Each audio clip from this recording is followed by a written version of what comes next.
Hi, everybody. Welcome to Sports for All podcast. And today we have another great guest. So, welcome. Do you want to introduce yourself to everybody?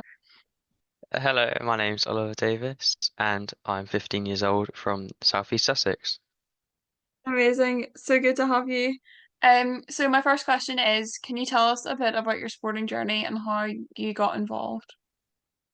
When I was younger, I did lots of running with my arm. However, then my arm got a few more heart conditions, which stopped that. So I had quite a bit of a break where I wasn't doing much running or sports or hiking. However, recently I've started getting into rowing and also trying to be doing a bit more running and cycling. Oh, cool. How did you kind of like get into rowing? Have you started from school or were you involved in club? Because it's quite a cool sport to be involved in, especially this time of year when it's nice. Yeah, it is. Yeah, it's a very nice sport to be in the summer, and I got started because I saw an advert for it in like social media, Very and cool. I just sort of emailed them. They had a tryout, and it's Eastbourne Rowing Club, so it's my just local one.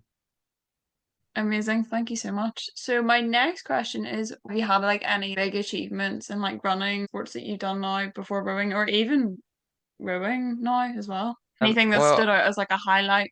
I've been to a few regattas, so just race days where I've done quite a few races, and I think my biggest achievement really is just not coming last in most of them. I think I Mm. try my best in it, and I'm getting progressively better, but so far I've only been doing it for about a year and a half, where I haven't Oh. actually won anything. Well, I think always try and aim to not come last. Like that is so good. Like I would probably be coming last all the time, even after a year and a half, so that's incredible. Um my next question is, what have been some of your big inspirations in sports? I think it's really the people that I'm close to with in my youth team, really. I think they just inspire me to do better. And I think with most sports clubs, the other members just inspire you to be better.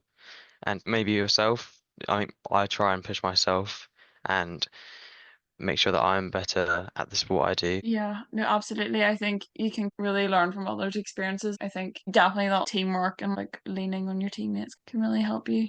Um, Leading on to that, what skills have you learned from being involved in sport and how have these like helped you in school? And I know also you're involved in Carers Trust, that's how I know you. So like how have these kind of skills helped you with every other aspect of your life? Well, I think the main thing is just teamwork because Yeah. if you're not in sync or anything in rowing, I think you just it's not going to work. And I think just the ability to push through, I think it just helps me with sports, school, any work that I do. I think it's just sports helps you understand that you've got to really try hard and have that determination to do well. Yeah. No, absolutely. Motivation and determination are so important. It can really help you through like kind of hard times as well, like to keep going. It's that resilience kind of aspect. So moving on, has there been like any barriers or challenges for you and like or maybe some of the other young people who might be involved in like your rowing club, for example, and like what do you think those are and how can they be overcome? Yeah, I think there definitely is some challenges. Again, like I said earlier that when my mum became ill and I'd usually do running with her, I stopped my running for quite a bit and so just walking like activities. And I feel like some of the barriers for me now is that obviously if you're a carer, then you've got to look after the person you care for, and sometimes that can limit your time to do these sorts of things, which I think is really important for all carers to just get stuck into whatever they love and try and even in the small amount of time they have, just do it. And that can be really hard sometimes. I feel like sometimes getting the balance between everything as well can be quite challenging. But I totally love what you've just said. Finding something you love can really help you to keep going and kind of, yeah, just like have that break as well. It's really is good. So my next question is, what advice do you have to any young person who wants to get involved, but they might not have the confidence to get involved? I mean, I just do it. However, if you're not very confident about it, which I wasn't really when I didn't do any sports really, but now that's changed, you sort of learn different things and learn new skills that just really help you with your confidence. And if you do it, then you'll see the past like you were confident almost. And it's just go for it really. Yeah, exactly. Just jump in and like just take that kind of like step. Because you never know what could happen and you could be a sports whiz by the end of it. Yeah. So my last question then, what are you excited about? What do you have upcoming for 2025?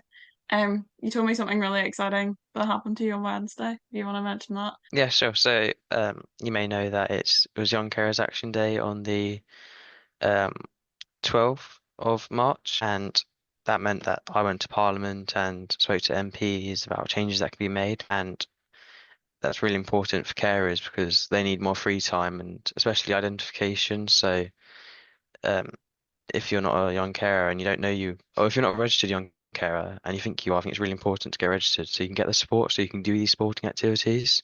And I think what I'm excited about, which unrelated to this, is just regattas coming up next year and just improvements. I love how inspirational you went to Parliament. Like, that is such a cool thing to do. Amazing job. And yeah, definitely seeing those small improvements and big improvements always is always a good thing. That's all from me. Thank you so much for coming. It's been great to chat to you. I'm sure everybody's gonna love hearing your experiences. Thank you. Thank you so much for listening to the podcast. It would be great if you could give it a follow and if you could give it a rating. If you want to connect with me further, you can find me on LinkedIn at Eden Byrne or on X at Eden71003.